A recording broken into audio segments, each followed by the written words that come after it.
Ikinagalak naman ni House Speaker Martin Romualdez ang lumabas na resulta sa tugon ng masa survey kung saan halos mayorya ng mga Pilipino ang nagpakita ng tiwala sa buong mababang kapulungan. Ang detalye, alamin natin mula kay Simon Ong. Patuloy ang mababang kapulungan sa kanilang momentum sa mga nakalipas na survey. Sa katatapos lang natugon ng masa survey ng Octa Research, 57% ng mga kababayan natin ang naghayag ng pagtitiwala sa mababang kapulungan. Hamak na mas mataas ang bilang na ito kumpara sa nakaraang tala na 49%.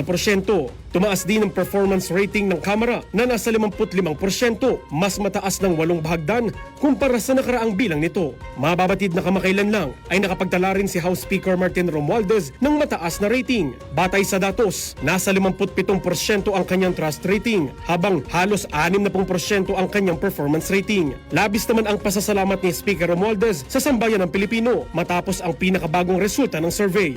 Aniya, hindi lang ito basta numero, ito'y tungkol sa mga Pilipino, mga pamilyang Pilipinong naniniwala sa kakayanan ng Kamara na sila'y ipaglaban, mapakinggan at gumawa ng tama para sa kanilang kapakanan. Naniniwala rin siyang ito'y hiram at kailangan nilang gawin ang lahat para mapanatili ang tiwala ng Pilipino sa bawat araw. Ang tiwala aniya ng taong bayan ay isang kandila na dapat alagaan.